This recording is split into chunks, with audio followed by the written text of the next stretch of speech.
أعوذ بالله من الشيطان الرجيم بسم الله الرحمن الرحيم الحمد لله على نعمة الإسلام وكفى بها من نعمة ثم الصلاة والسلام على المبعوث رحمة للعالمين محمد بن عبد الله وعلى آله وأصحابه ومن والاه أما بعد السلام عليكم ورحمة الله وبركاته أرأي إن شاء الله hande kala wombe men darde ka Facebook meden page meden lawol kisal lo hiden ka julirde meden masjidu ibadur rahman e der LAAKEN Bruxelles Belgique aray hande ko le 28 mois d'octobre 2023 samedi dum hawri hiden ka dudal faybe ben do jangaybe do kala samedi et dimanche de 10h à 12h30 haray hande non ko bayana wonɗen waɗude spécial fayɓe fop haray no moɓidira fi waɗangol ɓe bayana yer wowɓe argol ɓen ado en jonnude ɓe congé ji ɗin haray congé ji ɗin inchallah ɗi fuɗɗoto à partir de jango haray fowtoɗen ɗon ha le 11 mois de novembre inchallah haray ko adi kon en weltanike Allah o tagi en o wadi e yimbe mo wawno en wadde harana en yimbe kono ko yidi o wadi e yimbe bawdum non o wadi en kadi julbe nous sommes des musulmans alhamdulillah ko fierté molanado sa tawi ko a jullo troisième on kadi o wadi en e communauté Muhammad sallallahu alayhi wa sallam e yimbe e mofte Muhammad sallallahu alayhi wa sallam non kadi ko teddungal woni tati ɓawo ɗum non kadi jibinaɗen kadi e nder l'islam e nder dewgal sunna e farilla o waɗi en kadi rimɓe kadi ɓawo ɗum non kadi haka woni ɗo himo arsiki en kadi hiɗen juulude hiɗen jangude hiɗen waajede hiɗen waajade ɗum non kadi ko nema yo Allah tabintin en e hoore makko ɓawo ɗum non mi weltano mawɓe fayɓe ɓen fof neniraɓe e duhiɓe yettuɓe tanji muɗin ɗin fof di lundi au vendredi jogannema tenen ha e juma ɓe naɓay fayɓe maɓɓe ɓen ka l'école ji française samedi dimanche ɓe adda ɓe ɗo fiyo ɓe jangu diina maɓɓe kan ɓe janga haala maɓɓe kan ɓe janga fina tawa maɓɓe on ɗum noon ko nema mawɓe fayɓe ɓen fof haray hino weltana onon fayɓen kadi hiɗon weltana ko wakkiloto ɗon kon lundi ha e vendredi on yahay ka l'école ji samedi dimanche kadi finon bimbi subaka dawon aron fi jangugol dina monka ko fi honnum enen ɗo fof ko tagira ɗen si goɗɗo landike ma ko fi honnum Allah tagamma ko fiya rewmo Allah limaza khalaqaka khalaqani li badatihi haray ko fi yomi rewmo goɗɗo ɗon wata rewde Allah o janga o si o jangi o wawa non rewgol Allah ko ɗum non wonɗen e jangude ni fotten tous les samedis et dimanche asewe e ala fiyen jangu anden ko fi honno Allah tagani en ko honno kadi wawete mo rewirte haray hiɗo weltana miɗo toro Allah yo Allah okkor on gandal o okkora on faamu o okkora on kadi miijoji moƴƴi o okkora on gandal hara ko rewirgal Allah o waɗa gandal ngal kadi hara ko hujja wonande on hara nayi hujja dow moɗon si ɗum ɗon feƴƴi komi falte yewtugol ɗo seeɗa ko toɓɓe tati pet no gasa ɗe juutata e nder 15 à 20 minutes mi yewtata no woodi toɓɓe tati ɗe on tigi waɗata fiyo naatu aljanna tentini onon payi koy manto ɗon ɗe moƴƴa taw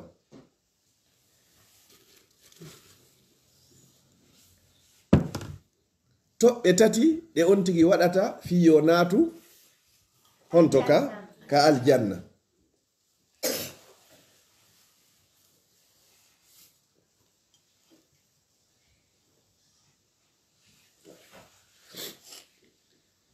toɓɓe tati 3 point sa waɗi ɗin ɗon a natay honto aljanna toɓɓere aranere nden ko juulugol jangugol respectugol nenema e babemma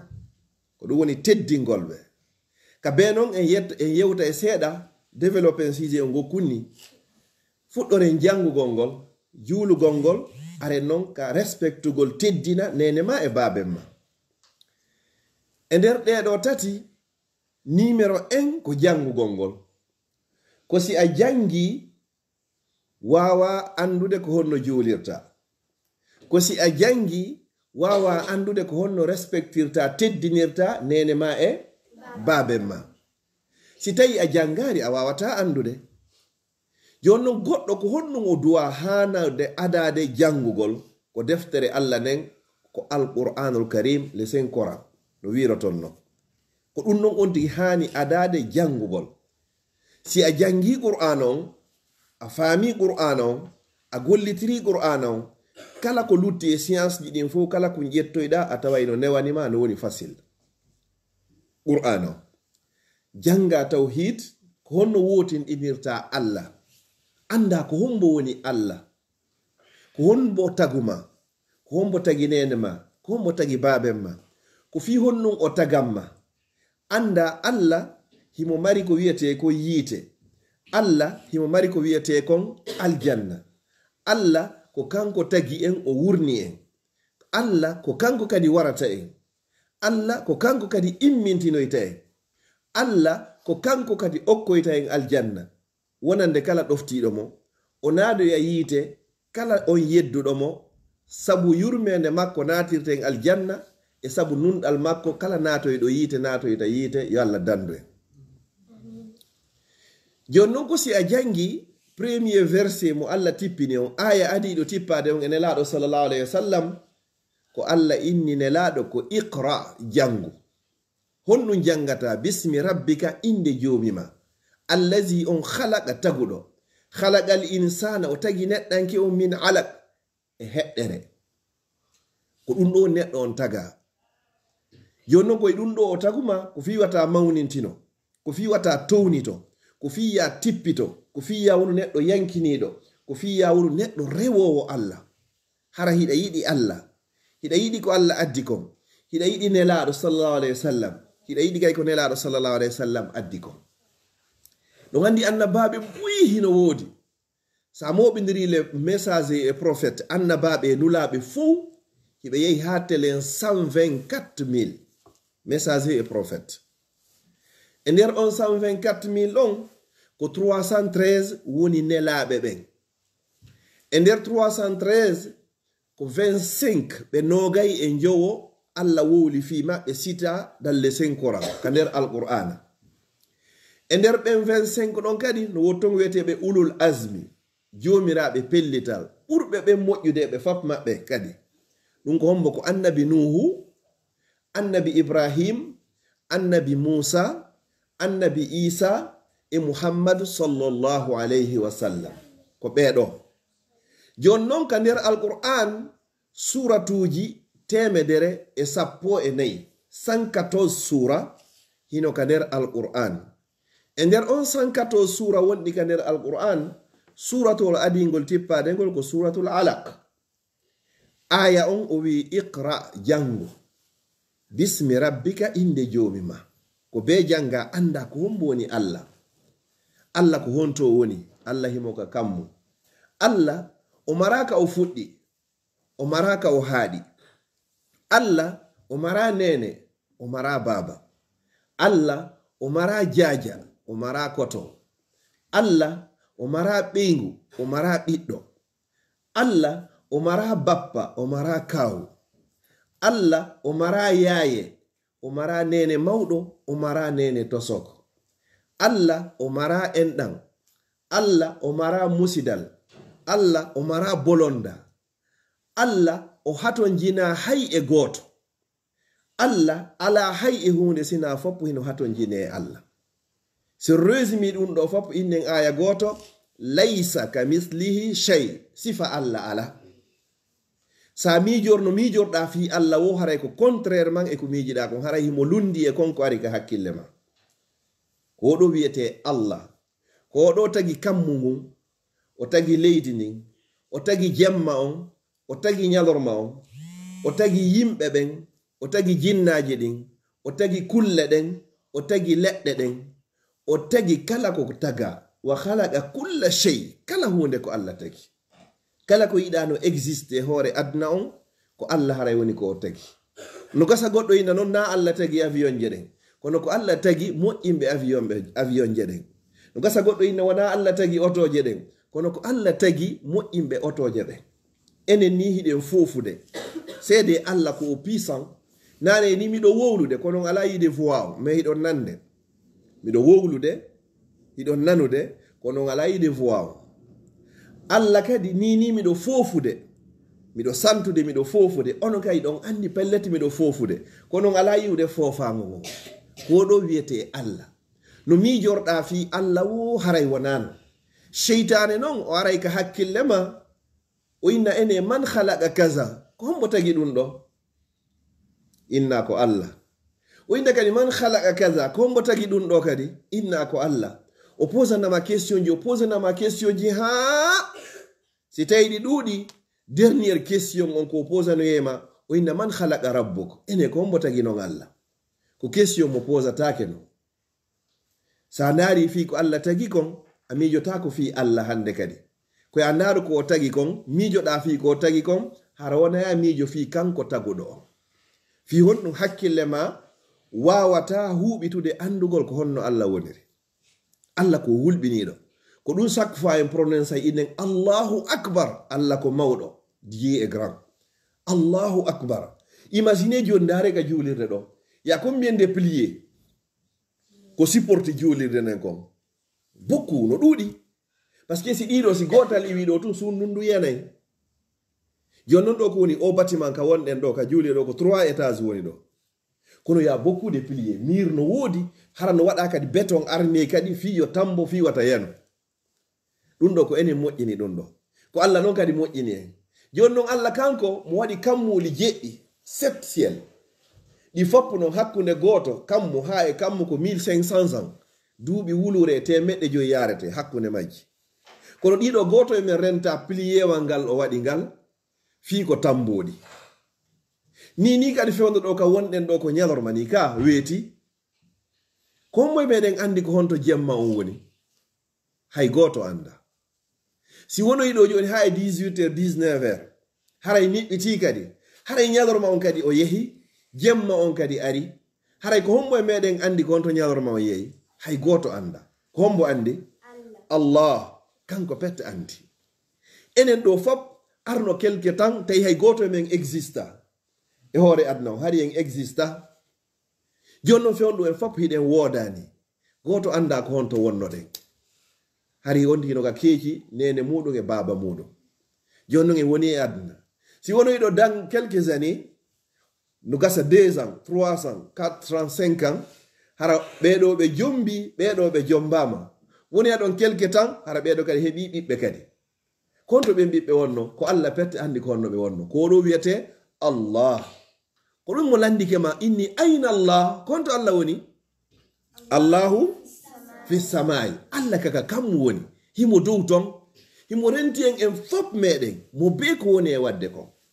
ko ɗum si nene ma inni ya accu goɗɗum ko ya accu si babe ma inni ya accu goɗɗum ko ya accu fi honnum siɗa faala yo Allah qu'il soit satisfait de toi ko ya satisfait hombo nene ma e baben ma si nene ma e baben ma weltanike ma hiɓe weltanima andu Allah himo weltanima si nene ma e baben ma seytinanima haray Allah kadi o haray o seytinanima ene joni noon hiɗon faala yo Allah weltano on ka on faala yo seytinan o koyo weltano on joni noon qu'est-ce qu'il faut faire ko ɗum waɗa ton ko yon teddi nene moɗon e baben mo siɗa juulude siɗa horude siɗa yawde makka si tawi hiɗa ittude sadaka kala ko wonɗa wadde sa teddinari a respectari nene ma e baben ma haray ça ne sert à rien haray hunde nafata ko sa weltini nene ma e baben ma Allah weltanike ma sa waɗi ha ɓen noon ɓe seytinanima haray Allah kadi o seytinanima joni noon si Allah seytinanima a maayi ɗon konto yata ray kaka yiite konto noon falɗo yewde ka yiite ga ka aljanna joni noon fi yewgol ka aljanna ko honno wonti waɗata ko juulugol jangugol écoutugol paramɓe makko ɓen si ɓe inni il faut pas le faire hara il faut pas le faire de on faami ɗon ko ɗum nela sallam ɓe maki wo ridal rabbi fi ridal walidayn weltingol allah ngol no e weltingol nene ma e baben ma tikkingol allah ngol ha allah seytinanima ko sa waɗi ha nela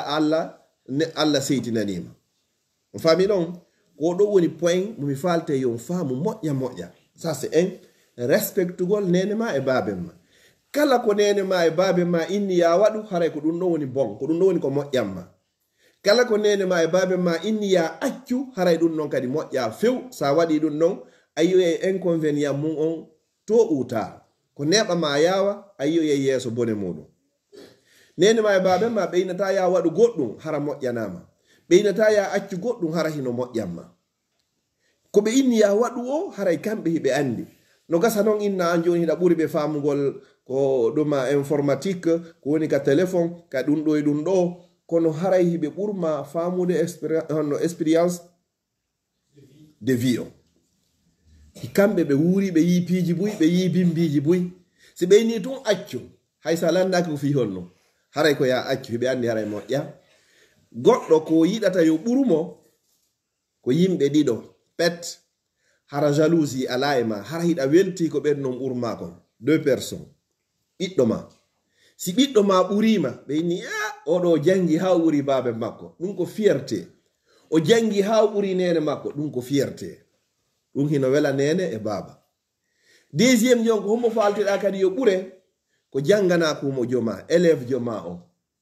siɗa mari élève jo o jangi ha o foori o ɓurima an karama ko makko ɗum no haray hino foti fi honnum ɓeyno oɗo noon himo wawi jangude ɓeyna ko hommo woni karama ko makko ɓeyna ko Oustaz kaarijo ɗum no gay ko fierté ɗo haray hino foti joni noon aljanna mi ƴetta ɗon gokkunni no imaginirɗa aljanna no laba ɓuri ɗum sa natoyi aljanna ko ɓuri fotude fof sa naati aljanna joni noon fiya natoyi aljanna taw ko be juula be janga be respecta mawɓe mum joni e yewti point goto ka respectugol nene ma e baben ma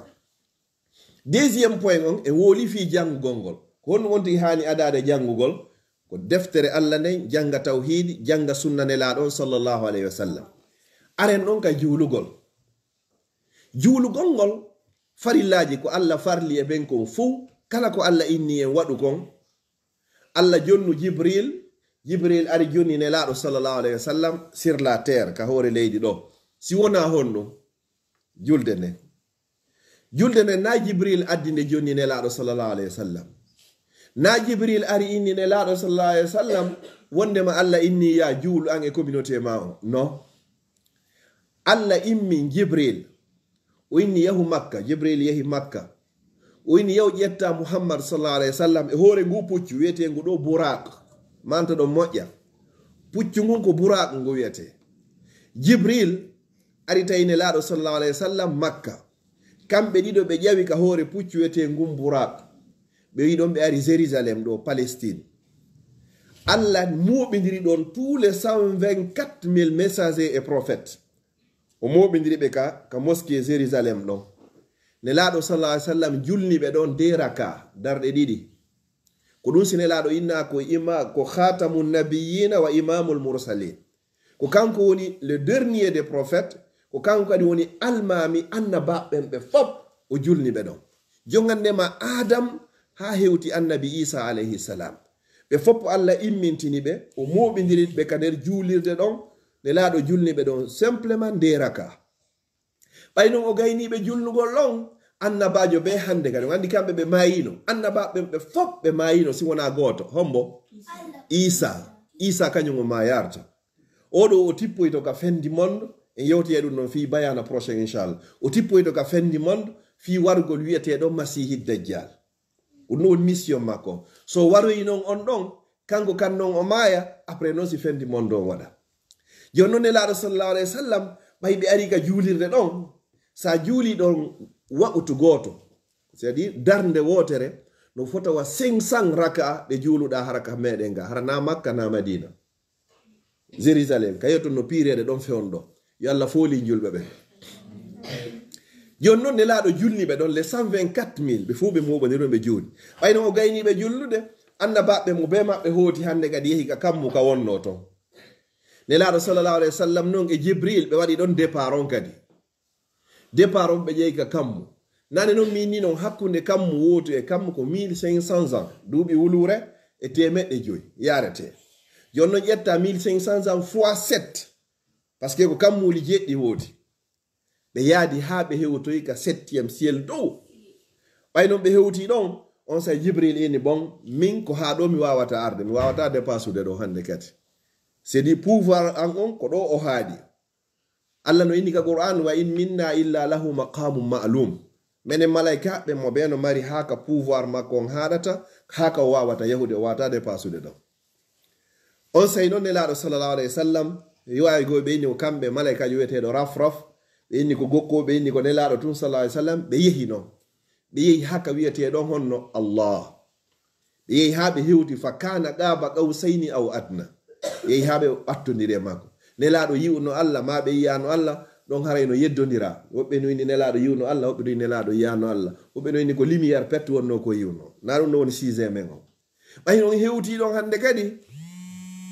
ko ɗon noon nelaɗo sallallahu alayhi wa sallam jangi koko jangeten siɗen tayyade attahiyatu lillahi wassalawatu wattayyibatu assalamu alayka ayyuha nabi wa rahmatullahi wa barakatuh allah noon shahidi on ko falɗe yewtude kon allah noon jonni nelaɗo sallallahu alayhi wa sallam cadeau e nder cadeau ji ɗiɓe jonnanoɗin ko honɗum numéro en ko julde nden o jonni ɓe 50 prières par jour imaginez hari ko 50 prières duwanoɗen juulude chaque jour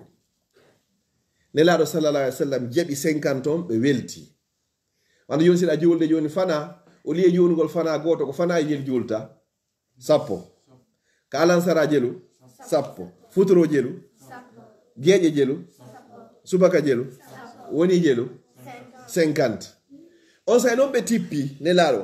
ɓe tippi ɓe ari ha kammu ka annabi Musa alayhi salam woni ɗon ɓe hiwrodiri e annabi Musa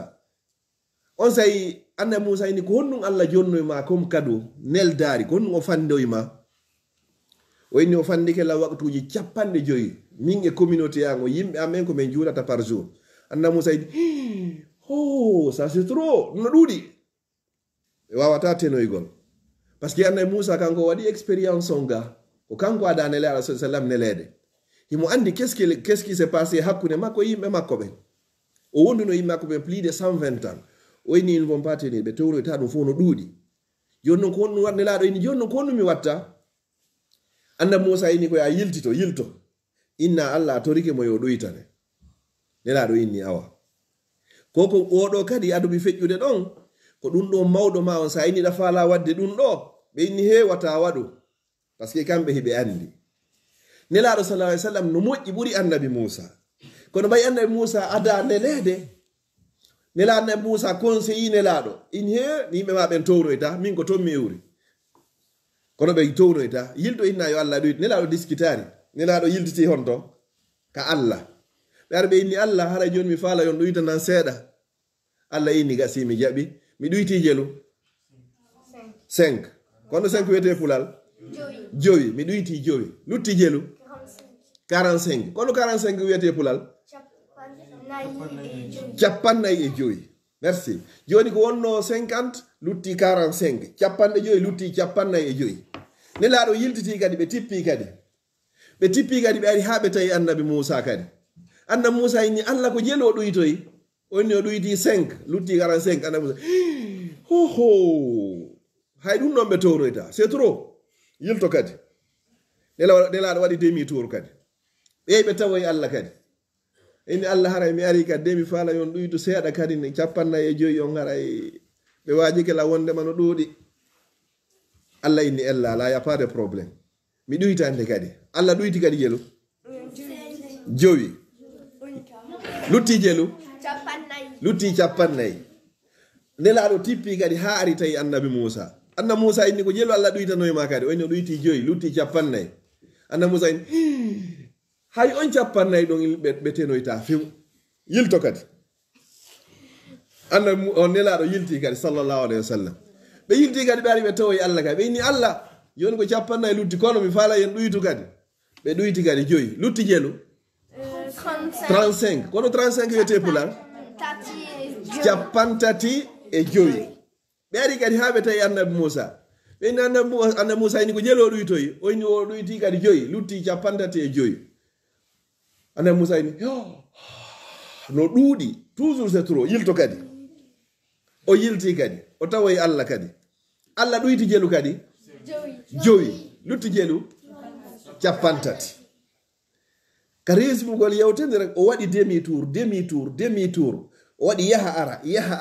ara nde o yahi o Allah ɗuyta jelu 5 nde o yahi o Allah ɗuyta jelu 5 ha lutti jelu 5 ɓay lutti noon 5 on say noon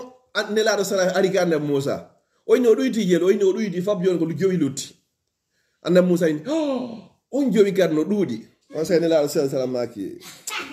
joni mi hersi Allah joni ko wonno 50 o ɗuytarila joni ha lutti 5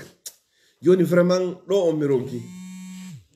on say o yiltiti ka Allah inni joni mi ɗuytanima golle ɗen kono mi ɗuytari baraji ɗin e bakkatuji ɗin. Qu'est-ce que cela veut dire? Sa juuli fana goto Allah récompensete wasi a juuli fanaji sappo. Sa juuli alansara goto hiɗa mari baraji wa julɗo alansaraji sappo.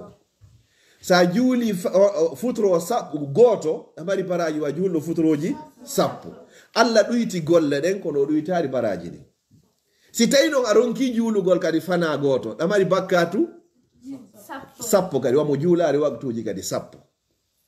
On fami joni noon nelaɗo tippi noon hande kadi no joni kala nde juuluɗa fana goto hiɗa mari baraji wasi tawi ko sappo juuluɗa. Sa a rati fana goto ma alansara goto ma futuro goto ma geeƴe goto ma subaka goto a mari péché ko ɗum wiya ton ka wamo juularɗi sappo. C'est très dangereux hande kadi on fami Allah ɗuytanimo joni noon sa waɗi bakkatu kala bakkatu hoy koye waɗɗa sa yehi a salligike ni a inni bisimillahi a soɗike bakkatuji ɗi wannoɗa ɗin ka juuɗe haray salligi on efa siɗi. Sa loti hunduko makon bakkatuji ɗi wannoɗa ɗin haray ka hunduko ko woluɗa kon haray salligi on lootiɗi. Sa waɗi ni ka kinal bakkatuji ko santunoɗa kon ma ko lunninoɗa goɗɗum ko a dowaka haray salligi on lootiɗum non efasi fop. Sa looti kadi yeeso on kala visage ma on ko gite ɗen daruno ko ɗi dowaka darude haray ɗum ɗo kadi laaɓi koye sabu salligi on. Ko noon ha sa lootoyi juuɗe ɗen a maski hoore nden a maski noppi ɗin a looti koyɗe ɗen haray a laaɓi e bakkatu few. Ko ɗum nelaɗo sallallahu alayhi wa sallam ñande goo ɓe landino sahabaɓe ɓen ɓe inni wo si tawi par exemple goɗɗo himo mari ko wiyete kon rivière fleuve hara fleuve on no feƴƴiri ga dambugal makko devant ta porte hara joni ma joni nde jogi ɗon honno pisiwi molanagi hara noon chaque jour a lototo ka pisine ɗon 5 fois chaque jour a lototo ɗon combien de fois 5 Aïcha wo est ce que haray tuunino ka ɓandu ma ka ala ton haray ala parce que haray ɗa laaɓi ɗa laatade 5 fois par jour on fami joni noon ko noon kadi siɗa juulude 5 fois par jour haray bakkato hay hunde ala e ɓandu ma ndu kono noon sa juula e fana juula subaka fana alansara futuro e geeƴe il faut majji hara juulayde andu bakkatuji maɗi fop ɗe e iwi mais sa juuli subaka a juuli fana a juulari alansara ça ne sert à rien hunde nafata. Sa juuli fana alansara futuro a ciɗon geeƴe ça ne sert à rien hay hunde nafata. Ko il faut les 5 ɗi wona complet hara kadi comme il faut hara ko e leer kadi duwa juulede ɗon kadi juulata na subaka on joni sina fewdo ko 6h30 6h40 plus tard 7h ha 7h30 an a juuloy wo e 10h Allah falaka ɗum o falaka ɗum ko ya respectu leer ka o inni ya juulu ɗon ko ɗon juulata inna salata kanat alal mu'minina kitaban mawquta Allah himo happi leer on ko oɗo. Par exemple joni ka l'école ji bon so ɓe inni ko 8h30 ma 8h25 ɓe sonata nato 8h35 sa leeti haray conséquence no ɗon wonde a arayta ɓe fermi cours on griwingi hande kadi ɓe waɗama a waɗi retard ma ɗum ɓe waɗama absent ka par ce que ko ɗum noon ɓe waɗi Allah kadi himo waɗi o inni fana on ko o leer ɗo mi faala pour que ti soye récompensé ko sa juuli o leer ɗo fana on non alansara on kadi don futuro on don geje den kadi go sa acci non ha feƴƴi ara yalla falaka hande kadi par exemple joni si neno ma noddima inni Salimatu ari ara ɓeyna ari minulama ɗo adda no yala ɗo ndiyam mbiyara kafirgo inna wa nene miɗo yawde joɗɗa ɗon 2 minutes 3 minutes Salimatu na mi noddi miɗo yahude o seytinay ka o seytinta o seytinay par ce que a respectari so in ton ari awa miɗo arde harti e présent si nene ma babe ma noddima no ɓeyniri Salimatu gaynugo in ko na hara hewti ɗon ɗon hara on tigi weltike kono nano ɗum miɗo yahude ina jogori fijude no heɗa fu ino joué on hara ko tuma gaynoɗa ko wo si tawi yara hara c'est pas du respect ko kala ko wonɗa e wadde kala ko wonɗa e wadde si wona juulugol si nene ma babe ma noddima ko ya abandon fappo yaha ko ɓe nodduma ko kala ko wonɗa e wadde si wona hara a juulay woni si a juulay woni ɗon hara ɗon kawaɗo signalaɓe ɓe anda hiɗa julde ma ɗum hara hewɗi inna allahu akbar towna ɓe nana ɗon ɓe andi hiɗa julde fiyon ɗum si Allah feƴƴi ko paranɓe maɓen hikkotoɗon ko Allah e nelaɗo makko après no hombo kadi paranɓe maɓen on fami mono fala heɓude aljanna ko yo respecte mawɓe makko ɓe mono fala heɓude aljanna ko yo juulu e leer no juulirte ɗon mono fala heɓude aljanna ko yo jangu o anda dina makko kam joni noon mi arta parti hun gotum ka giwɓe ɓe mi ara kadi ka worɓen seeɗa après noon hara woni 11h waɗen pause o jiwo simo juulude nano faala wo o juulirta si tawi koyo Allah jaɓu koyo Allah accepte prière makko on si tawi jiwo no juulude na coñci ɗi o faala wo kadi o ɓornoto no woodi coñci spécial ko o ɓornoto si tawi himo juulude coñci ɗi o ɓornoto ɗin simo yahude ka l'école ɗin no juula no hiɗen andi coñci ɗimo o ɓornoto ɗin simo yahude ka piscine ɗin no juula ɗin ɗi juulata coñci ɗi o ɓornoto ɗin simo yahde ka sortie scolaire ɗin no juula ɗin ɗi juulata coñci ɗi o ɓornoto ɗin simo walade ɗin no juula ɗin ɗi juulata coñci ɗi o ɓornoto ɗin simo yahde ka salle de sport ɗin no juula ɗin ɗi juulata few ko coñci spécial hara ɓandu makko ndun fop himo suuɗi ndu si wona yeeso makko ngon e juuɗe ɗen ɗum ɗo pette hani yaltitugol si jiwo himo juulude wona ɓeɗo ɓornori ɗo ni ko ni jiwo julɗo hani wonirde so o yaltinti ni hoore makko nden ka yaasi malaika ɓen haray hiɓe huɗudemo ɓe windandemo péché ha tuma nde o arti si tawi noon joni hara kaka l'école ça c'est autre chose e yewtu e fimo